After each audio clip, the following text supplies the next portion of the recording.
Karel Matejka je tvorca a jediný vývojár tejto skvelo vypadajúcej futuristickej retro plošinovky. Ako hovorí, Bzd bol veľmi ovplyvnený starými arkadovými hrami z 80 rokov, ktorým zdáva hold. Inšpiroval sa hrami ako Mega Man, Mario, Super Meat Boy alebo Celeste. Jeho prvá hra, ktorú si zahral, bol Manic Miner z roku 1983 na ZX Spectrum. Bzd najskôr koncipoval ako jeho klon, no potom sa rozhodol, že ho pojme ako poctu všetkým arkadovým hrám. Pán Matejka sa v hernom odvetví pohybuje už cez 30 rokov, preto má veľa skúseností. Pomáhal s vývojom na Mafii, Poldovi, Brany Skeldalu, operácii Flashpoint a ďalších hier. Bzd bol oznámený pred 3 rokmi, vytvoril ho kompletne sám, čiže nakreslil a rozanimoval postavy, dizajnoval svet a levely a všetko naprogramoval. Skvelú retro elektronickú hudbu potom zložil Martin Linda. Tento skladateľ a muzikant vytvoril hudbu aj pre Inquisitora alebo Memento Mori 2. Hra vyšla 13. novembra minulého roku, vydával ju Cinemax. Zatiaľ nemá na Steame veľa hodnotení, len 221, no všetci hráči ju hodnotili kladne. Tam si ju môžete zakúpiť za necelých 12 €, čo je skvelá cena. Na GOGu je tiež dostupná, autor plánuje vydať hru aj na konzole, čo je ďalšia dobrá správa. Na českých weboch jej recenzenti dali 9 a 10. Vortex a Indian jej dal absolútne hodnotenie a ostatní trošku nižšie. Slovenský sektor jej dal 8 bodov. Najnižšiu známku jej dal Zing, len 7 z 10. Aj zahraničné weby ju hodnotili veľmi kladne. Bzd sa odohráva v roku 4096. V jednom prísne tajnom laboratóriu pracujú dvaja vedci na svojom projekte.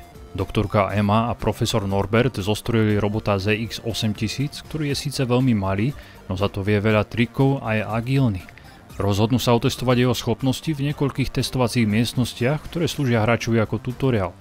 Postupne po svojej ceste budete získovať ďalšie schopnosti, ako dvojitý skok alebo fofrovač a prekonovať stále ťažšie a zložitejšie nástrahy sveta.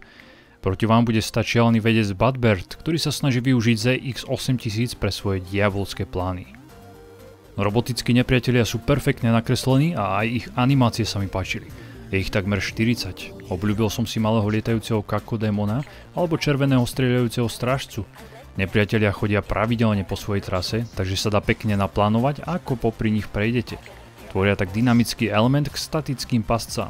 Jediný nepriateľ, ktorý ma prenasledoval, boli malé rakety na konci hry. Laserový nepriateľ, ktorý zameriava, mi pripomínal skvelú skakačku Ninja.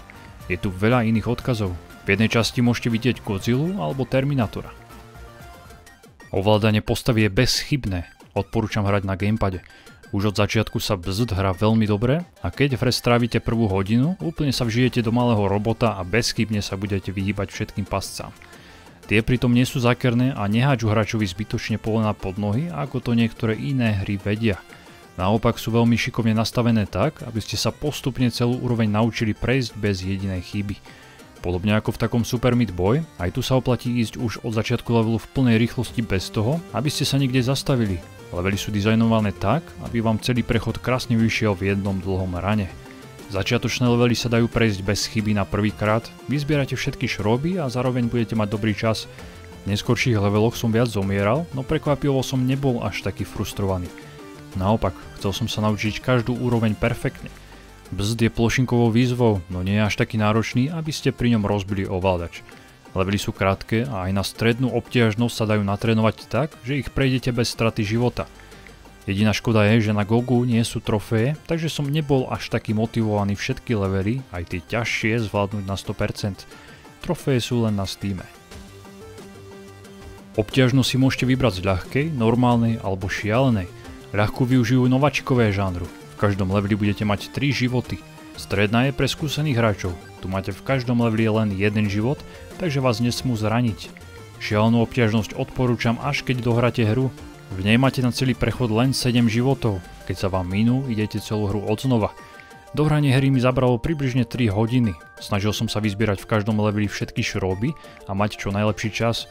Počas hry sa vám budú odomýkať nové vlastnosti ako dvojitý skok alebo fofrovač, ktoré môžete opätovne využiť v predchádzajúcich leveloch. Vďaka tomu ich prejdete oveľa rýchlejšie. A keď sa vám podarí splniť všetky ciele naraz v náročnom leveli, je to skvelý pocit. Autor hry povedal, že ak chcete prejsť všetky levely čo najlepšie, kľudne vám to zaberie aj 10 hodín. Mne tie 3 hodinky stačili, pritom som sa výborne bavil, no kľudne by som si dal aj dvojnásobnú nálož levelov. V úrovni je 52 a sú rozdelené na 4 oblasti. Prechod do každej novej je rozdelený súbojom s menším bossom alebo špeciálnou úrovňou. Level design je perfektný a nemám mu čo vytknúť. Úrovne idú od najľahšej a postupne sa zvyšuje ich obťažnosť. Začínate v laboratóriu, kde dvaja vedci otestujú vaše schopnosti.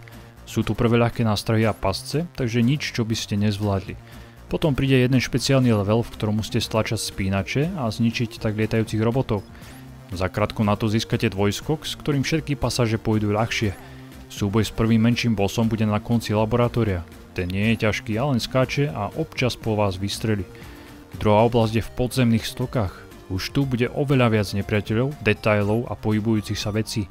Hneď prvý level bol fascinujúci. Sú tu rotujúce míny alebo miznúca laserová stena. V treťom leveli dostanete fofrovač, čo je v podstate dash. Budete sa môcť veľmi rýchlo presúvať po leveli. Fofrovač sa vám nenabíja, takže ho vo vzduchu môžete použiť ako často budete chcieť.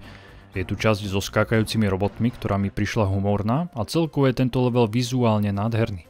Efekty pary, ohňa alebo plameňometu sú krásne. Jedna úroveň s pohybujúcim sa laserom, kedy musíte stále stúpať po plošinkách hore, mi pripomenula skvelú freewareovku Icy Tower. Potom tu je špeciálny level, v ktorom len zbierate padajúce šróby. Prechod do ďalšej oblasti je v štýle starej arkády R-Type. Bolo to milé osvieženie. V pozadí vidíte cyberpunkové mesto. Je neskutočné, že to všetko autor dokázal sám vytvoriť. Tretí svet je v džungli. Po technickom svete výborná zmena a opäť som bol očarený krásnou grafickou stránkou. Sú tu noví nepriatelia ako muchy alebo pirane a s vašim robotom môžete plávať aj pod vodou, len si dajte pozor na míny. V jednej úrovni získate opakovač skokov. Na krátky čas môžete neobmedzene skakať vo vzduchu. Tu už začne byť hra fakt ťažká. Ak chcete vyzbierať všetky šroby a pritom prejsť level na čas, budete mať čo robiť. V jednom leveli výjdu zo skúmaviek akýsi samovražední roboti a nekontrolovateľne sa rozbehnú na všetky strany. Ich smer ale našťastie nie je náhodný, preto sa dá po niekoľkých pokusoch pekne zapamätať.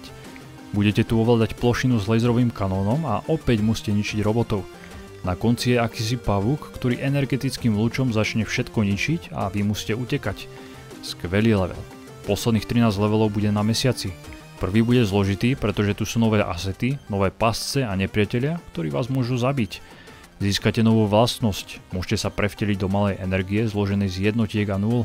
Vďaka tomu sa môžete dostať cez nepriateľov do nových častí levelu.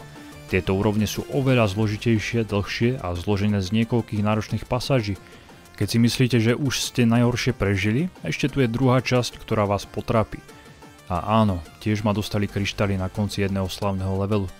Táto štvrtá oblasť má najviac logických hádaniek. Presúvate tu krabice, otvárate zamknuté dvere a prevteľovaním musíte postupovať ďalej. Skvelá úroveň bola s vybuchovaním všetkého naokolo. Ak budete pomalí, tak vám vybuchnú pod nohami plošinky. Záverečný boss je výborný a potrápil ma. Má niekoľko fáz a keď si myslíte, že už ste ho porazili, ešte dá finálnu fázu. Bzd je výborná plošinovka s očarujúcou audiovizuálnou stránkou a bezchybným level designom. Jej prejdenie vám síce nezaberie veľa času, no zabavíte sa parádne.